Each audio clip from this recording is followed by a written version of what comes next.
Oh, it's such a perfect day. I'm glad I get to spend it with you, said Lou Reed in that one song. I get better at these intros, I swear to God.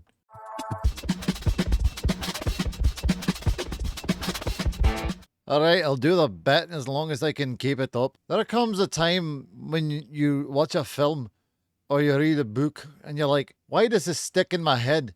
Stick to my bones as well as it does. What am I talking about? Boot? This, of course. Would I recommend one over the other? If you can understand what I'm saying, read this. The dialect is one of the best fucking things I've ever read in a long time. Yes, it's been on my shelf behind me for a long time and I had never fucking finished it, but hey, there you go. I just finished rewatching the film. Yes, there is a sequel that has another book connected to it. And there's like 5 books in the series. I'm not going to read them. They seem to degenerate to the worst kind of people in the world. So, Trainspotting. It's basically 4 people and then this underage chick who shows up. Her name is Diane.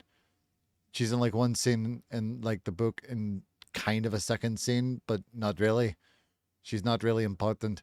Most of the film takes place in, well, all of Edinburgh and London at one point.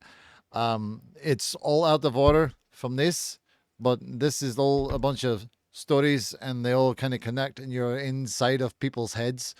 Out of all of them, Spud, this guy right here on the fucking end, Ewan Bremer, he's has the only like moral fiber out of all of them. He's the nicest person, even though he's really screwed up, and like you get more into his family and all that, in the book. But yeah, it's all about heroin addicts, drunks, and screwing all your friends and having a great time doing it. Ewan McGregor, Begbie, Robert Carlyle, the guy who once played Sherlock Holmes. By the way, I've stopped doing the bit. Johnny Lee Miller and Ewan Bremer and Kelly and MacDonald. If you want to see 3 of them in the buff as it is, you can see that. You're like, huh, I like Star Wars. I wish I could see his cock. Got you. It's a weird thing to say, but it's a weird movie. It's very visually impressive. It's more visceral and visual than anything. It has a great soundtrack. It really gets to the heart of like how the book feels. It's sometimes very, very fast, very pushy, very moving. It's also because some of the characters are just on fucking speed, which they eliminate in the movie. There's only like one scene with speed, and that's with Ewan doing it before he goes into the interview. He also was in the play before the whole film ever came out, and I think he does a fantastic job as Spud. Reading his parts is very tricky. But he likes to say, like saying "cat boy" a lot, so you know which one you're talking to when you're listening to it, or whatever the fuck I just said. Begbie is a lot more violent. He has a wife, and he has kids everywhere, and like he has like this pregnant girlfriend, and then he just punches her in the face a couple times, and he's just a right asshole. Carlisle plays him magnificently, and more honestly, with like the core of the character. The ending of the movie, Ewan McGregor running off with all the money, and a different way than the book. I think the movie is more entertaining. Well, I mean, it's a movie, so it's got to be more eye catching and all that kind of shit. The guy who fucking wrote the book, he plays the other drug dealer. Which why they don't do like the full scene with him like sitting next to this large woman with her leg all cocked up, and then like this other rat faced dude who's just sitting there smoking, going, yeah. At least that's how I see it every time when I've read it. The first time I tried reading it was when I first bought it back in, I don't know, 2009, 2010. I don't remember. Things are a little bit blurry at that point. And they've been blurry for a very long time, but I'm sober. Yeah. But this book was really difficult for me to read because it is all in dialect. But now that I've gotten through other books that have that kind of thing to it with I've read more Hubert Selby Jr. and other people who do that sort of thing, even Mark Twain and all that shit. These are great. These are fantastic. These are fun. These are violent. These are about drugs. They're very fun. They're very loose. They're very human. It's a very human movie.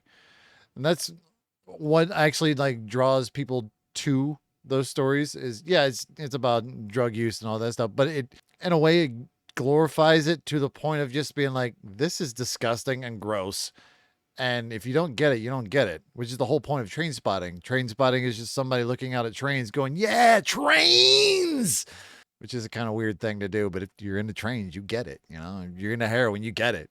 In the book, Mark Renton, Rent Boy, Ewan McGregor, he goes on and off smack back and forth throughout the whole entire book. He gets on, he gets off, he gets on. And this, obviously, it's a movie. It's an hour and a half long. It's not 400 fucking pages of, you know, he doesn't have a brother in the movie. They don't talk about his cousin.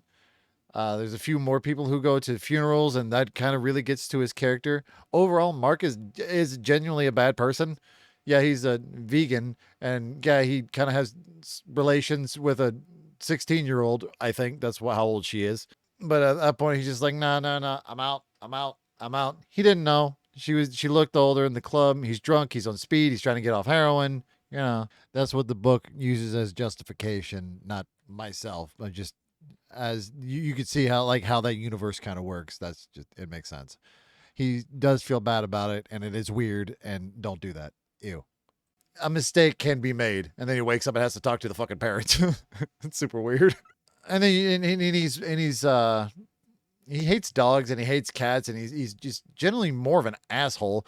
And also, he doesn't know how he gets around having a job. In the first part of the book, or throughout the whole thing, I guess he has a scam going with various places around Scotland and England too, to where he's getting unemployment checks from a whole bunch of different people under different names and pseudonyms and all that shit, and that's how he gets by screwing people over. This one, it does. It's just like she shows him like stealing shit from his mom and dad and everybody else, and honestly, that feels more like not Naked Lunch. What's the other one? Requiem for a Dream. If you like Requiem for a Dream, or if you like the movie or whatever, I suggest that book because it's really good, but it's different. They're not meant to be glorifying the drug use itself. It's just a human part of our condition, you know? Some people have things that they need to get by in the day. Some are alcoholics, some aren't. And there's always a weird morality against the other things that you don't do. You're like, I don't do this. I don't do this. Who the fuck cares? Whatever you're into, it's probably wrong in some way. You can see anything as that. I don't know what the fuck I'm talking about. Pure energy. Don't. Oh yeah, there's also less talk about HIV and AIDS in the movie. It's a pretty big deal in the book and in life. If you have to go get tested, do. Don't share needles. Wear a condom. All right, I've kind of sidetracked myself. Yeah, I'm taking a break for a while.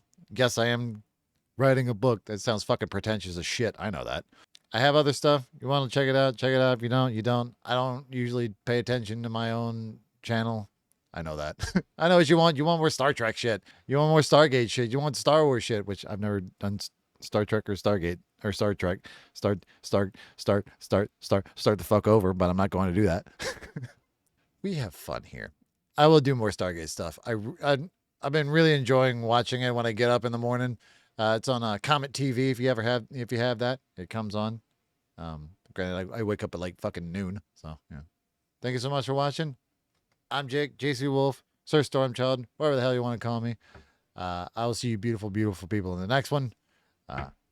Hopefully it won't be as long next time. So yeah, I'm looking at you, weirdo.